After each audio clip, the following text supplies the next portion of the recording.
Welcome to Train for Aptitude. Today we look at the third concept in the problems on time and distance. Let us begin with reading the problem. Amit takes 2 hours more to cover a distance of 30 kilometers than Bashir. If Amit doubles his speed, then he would take 1 hour less than Bashir. What is Amit's speed? Our options are 5 kmph, B 6 kmph, C 6.25 kmph, and D 7.5 kmph. To visualize the problem, we shall think of point A and point B to be 30 kilometers apart. Bashir, who is the common element between the two cases, would be considered as a reference point. In the first case, Amit moves slower than Bashir and lags behind him by 2 hours. In the second case, he moves faster than Bashir, that is 2 times his initial speed, and moves ahead of Bashir by 1 hour. If you remove Bashir from the reference, we would realize that the difference between Amit's initial speed and his later speed would be a time of 3 hours. We could therefore rephrase the question as, if Amit is traveling at a certain speed, he would cover 30 kilometers in 3 hours, more than he would have taken to cover the same distance at double the speed. What is his initial speed?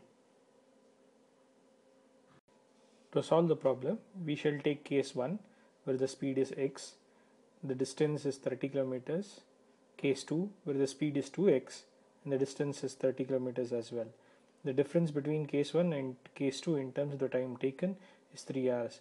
We are required to find the speed x. Let us begin by taking the equation for time as distance by speed, and in case 1 it would be 30 by x, in case 2 it would be 30 by 2x. We next find the equation for the delay in time, as the difference in time taken is equal to distance by speed in first case minus distance by speed in the second case, that is 3 hours is equal to 30 by x minus 30 by 2x.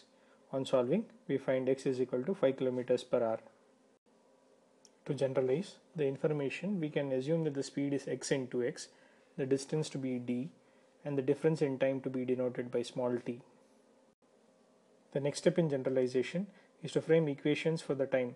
In case 1, the time taken is the distance by speed, that is d by x. In the second case is distance by speed, which is again distance by, that is d by 2x. We begin next with forming the equation for the delay in time as the difference between the case 1 and case 2, that is t is equal to d by x minus d by 2x, and then solve for x. Thanks for watching Train for Aptitude. Please encourage us by subscribing to our YouTube channel and liking our Facebook page. You could also catch us on our website trainforaptitude.in.